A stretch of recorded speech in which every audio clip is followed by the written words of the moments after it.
Mark Rogers TV addressing the UCLA football situation with the Bruins hosting the Oregon Ducks coming up on Saturday. We're discussing UCLA football with Tony Siragusa from Last Word on College Football.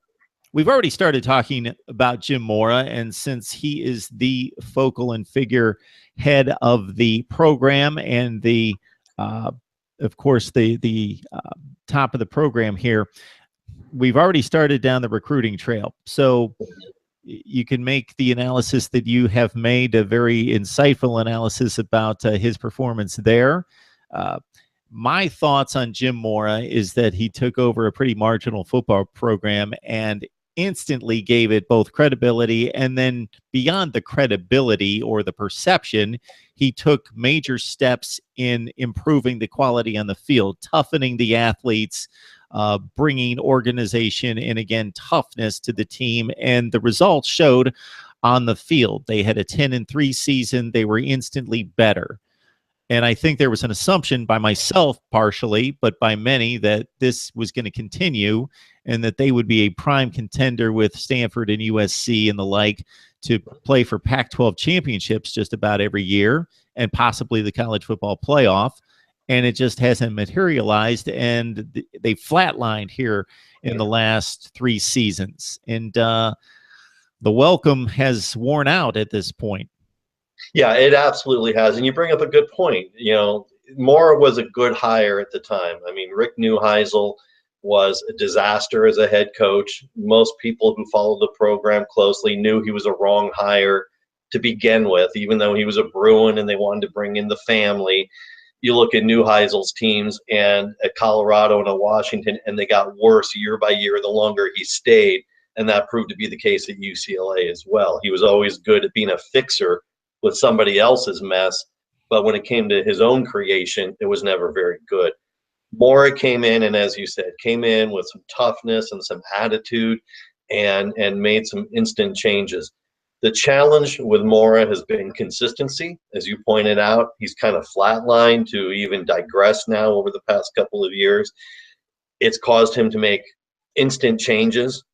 Josh Rosen is now on his 3rd offensive coordinator in 3 years and his 3rd different offensive system.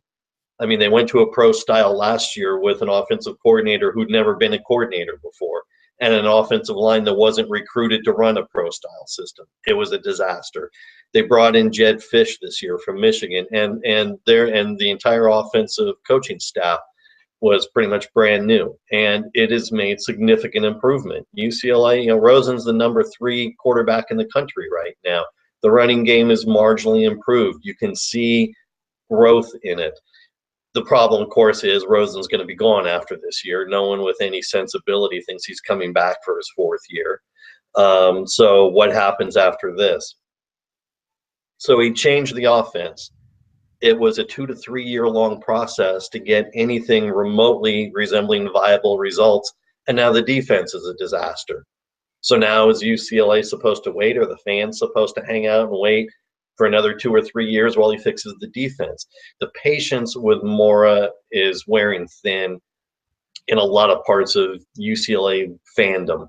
Some people want to stick with him because they don't like the changes. They go back to the Terry Donahue days of, you know, your coach staying there 16 years and all is well. You compete for a conference title every few years and go to the Rose Bowl maybe every 4 or 5 years, and that's good enough. Others say, hey, look, college football has changed, and you got to compete now. There is no more waiting. I think there's a challenge, though, really, if you want to make a change with Jim Mora. One, he's got an $11 million buyout. It's pretty steep. The money is there. You have wealthy benefactors like Casey Wasserman. So a lot of people remember his dad, Lou, was a famous Hollywood agent, and Casey is a renowned sports agent himself. And he forked over most of the money for the Wasserman Football Center on campus, a new athletic facility for the football program. The money can be there. Is there a willingness to do it? And is Dan Guerrero, the athletic director, willing to even pull the trigger? He retires after one more academic year. He retires. If he fires Mora, that will be Bob Toledo, Carl Durrell, Rick Neuheisel, and Jim Mora. I don't know if he wants 4 fired football coaches on his professional tombstone. He's a man who worries about his image quite a bit. He takes great pride in the fact that he was the head of the NCAA basketball selection committee, a tournament selection committee one year. These things matter to him. I don't know if he's willing to pull the trigger. And if you're a UCLA fan, I would pose this to the Bruin fans. Let's say he is willing to make that move. Based on the coaching hires he's done already, is he the one you want choosing your next head coach on his way out the door? I don't have an answer to that, but I think it's a question that needs to be asked if you fall in the camp of wanting to make a change.